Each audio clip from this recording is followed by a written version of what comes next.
Sebagai upaya meningkatkan perlindungan pekerja anak di Kota Pekalongan, pemerintah Kota Pekalongan mengadakan seminar Hari Dunia Menentang Pekerja Anak yang diikuti oleh jajaran organisasi perangkat daerah sekota Pekalongan. Berlangsung di Ruang Amarta, Kantor Sekretariat Daerah Kota Pekalongan, Senin 27 Juni. Seminar dibuka langsung oleh Wali Kota Pekalongan, H.A. Afzan Arslan Jonet, dihadiri oleh Sekretaris Daerah Kota Pekalongan, Sri Ruminingsih, staf ahli bidang kemasyarakatan dan sumber daya manusia pemerintah Kota Pekalongan, Suroso, dan hadir juga sebagai narasumber Ketua DPRD Kota Pekalongan, Muhammad Azmi Bashir, Kepala DPM PPA Kota Pekalongan, Sabaryo Pramono, dan Satuan Pengawasan Ketenagakerjaan Wilayah Pekalongan, Nugroho Haryo Martono, serta perwakilan Yayasan Setara Semarang, Yuli Sulistianto. Staf ahli bidang kemasyarakatan dan sumber daya manusia pemerintah Kota Pekalongan, Suroso, mengungkapkan seminar ini menjadi langkah awal untuk memberikan pemahaman kepada stakeholder dan masyarakat bahwa ada pekerjaan yang tidak diperbolehkan untuk mempekerjakan anak dan ada pekerjaan yang diperbolehkan untuk anak. Ia menjelaskan kriteria pekerjaan yang tidak diperbolehkan mempekerjakan anak secara umum, yakni pekerjaan membahayakan kesehatan anak. Di sisi waktu menyebabkan anak tidak sekolah, berbahaya bagi tumbuh kembang dan juga mental anak. Menurut Suroso, kehadiran pemerintah sangat dibutuhkan jika ditemukan anak yang terpaksa bekerja karena beberapa penyebab, seperti tidak memiliki orang tua, kesulitan ekonomi, atau alasan mendesak lainnya. Ia mengatakan perlu adanya kebijakan terkait permasalahan ini dan harus dikelola sebaik mungkin. Usai diadakan seminar, ia menargetkan penyusunan regulasi dapat dilakukan dengan cepat agar masyarakat dan stakeholder terkait paham pekerjaan apa saja yang boleh mempekerjakan anak dan yang tidak diperbolehkan. Apabila peraturan sudah terbentuk, harus disampaikan kepada seluruh pelaku usaha, industri maupun sektor swasta agar mereka tidak keliru. Sehingga setelah mereka mengetahui tentang ini, kemudian jika seluruh dunia usaha, industri maupun sektor swasta mendeklarasikan bahwa di tempatnya tidak ada pekerja anak, maka Kota Pekalongan bebas pekerja anak. Lebih lanjut, Suroso menegaskan melalui seminar ini seluruh organisasi perangkat daerah dan stakeholder diajak untuk berdiskusi sehingga penanganan ini dapat dilakukan bersama. Seminar ini harapan saya memberikan pemahaman kepada stakeholder bahwa pekerjaan anak itu tidak boleh. Tetapi masyarakat juga harus tahu pekerjaan yang kayak apa sih yang tidak boleh itu. Jadi bukan berarti anak itu nggak boleh bekerja sama sekali, enggak. Ada pekerjaan-pekerjaan yang diperbolehkan, ada yang tidak. Itu yang pertama. Yang kedua, hak anak kan untuk sekolah, untuk bermain dan lain-lain. Kalau ada anak yang terpaksa bekerja, pemerintah harus hadir dong. Seperti tadi Pak Wali menunjukkan misalnya orang tuanya meninggal, ekonominya tidak memungkinkan. Pemerintah harus hadir.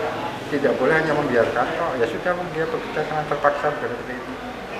Nah, ini harus kita kelola dengan baik. Sehingga setelah seminar ini, maka nanti target kedua adalah ada regulasi. Sekurang-kurangnya peraturan wali kota yang mengatur tentang pekerjaan anak. Yang boleh yang mana, yang tidak boleh yang mana. Kemudian pemerintah hadir di mana. Kalau peraturan ini tidak terbentuk, harus kita sampaikan kepada seluruh dunia usaha, dunia industri, sektor swasta, agar mereka juga tidak keliru nanti. Nah, setelah mereka paham tentang ini, harapannya yang berikutnya adalah perusahaan-perusahaan, sektor swasta, jasa konstruksi dan lain-lain yang di situ ada pekerjaan berani menyatakan zona bebas pekerjaan. Nah, kalau semua industri usaha, sektor-sektor swasta berani mendeklar bahwa di tempatnya tidak ada pekerjaan, artinya Pekalongan bebas pekerjaan. Pak, kalau ada catatan atau data nggak Pak terkait pekerjaan ini Pak yang sejauh ini Pak? Nah, karena itu tidak ada, maka ada mulai seminar ini di-trigger oleh itu. Jadi ketika saya mencari data, ternyata tidak ada. Tidak ada data kan tidak sama dengan tidak ada. Kalau kita jalan di perempatan ada anak-anak manusia silver, kita bisa aja mengatakan itu bukan anak Pekalongan. Tapi pertanyaannya, datanya dari mana? Kok tahu itu bukan anak Pekalongan? Kan gitu kan? Nah, karena nggak ada data. Yang kedua, kalau itu benar bukan anak Pekalongan yang bekerja di tempat-tempat tertentu, mereka harus diberi sanksi dong yang mempekerjakan itu. Begitu kan? Jadi saya yakin ada, cuma tidak terdata. Teman-teman pers pasti pernah mendengar keluhan ketika sekolah-sekolah tertentu pasca ujian untuk mendatangkan anak ke sekolah untuk cap 3 jari saja sulitnya bukan lain, karena mereka ada yang sudah ke laut, keluar kota, dan lain-lain. Pak, terakhir konsekuensi dari dunia usaha ketika menolak atau tidak menerima anak sebagai bergabung dalam pekerja, Pak. Nah, mereka larinya di luar sektor usaha untuk apa namanya bekerja di yang notabene tidak untuk layak anak, gimana nih, Pak? Kan nanti ada kriteria pekerjaan apa yang tidak boleh, ya. Pekerjaan tidak boleh itu kan secara umum yang membahayakan kesehatan anak, yang dari sisi waktu menyebabkan anak tidak bisa sekolah, yang dari 3 berbahaya bagi pertumbuhan kembang anak dan mental anak. Di bidang-bidang itu secara umum tidak boleh. Kalau tidak boleh, apa konsekuensinya? Ya perusahaan harus cari pekerja yang dewasa dan tidak bekerja. Kalau memaksa artinya itu eksploitasi. Tapi saya optimis bidang-bidang usaha yang ada di Kota Pekalongan nggak berat-berat benar kok.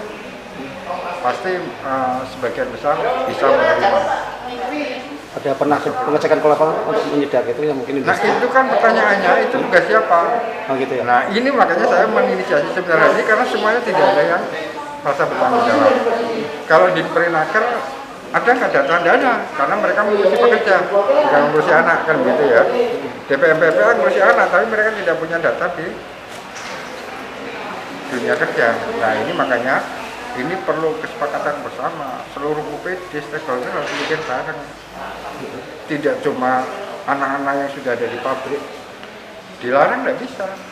Kalau mereka ditarik dari tempat itu, disekolahkan dong. Didik berarti harus menyediakan sekolahannya. Berarti multisektoral ini, Pak. Iya, kalau ternyata dari sisi usia anak ini sudah tidak mau masuk ke sekolah formal, karena sekolah formal dibatasi, misalnya SMP 15 tahun. Didik menyediakan jar paket. Kalau anak ini bekerja di sektor yang berbahaya, Din Perinaker harus memberikan pelatihan agar anak ini punya keterampilan sehingga dia bisa bekerja di sektor lain, tidak cuma di sektor itu. Anggiat Lazuardi, Batik TV melaporkan.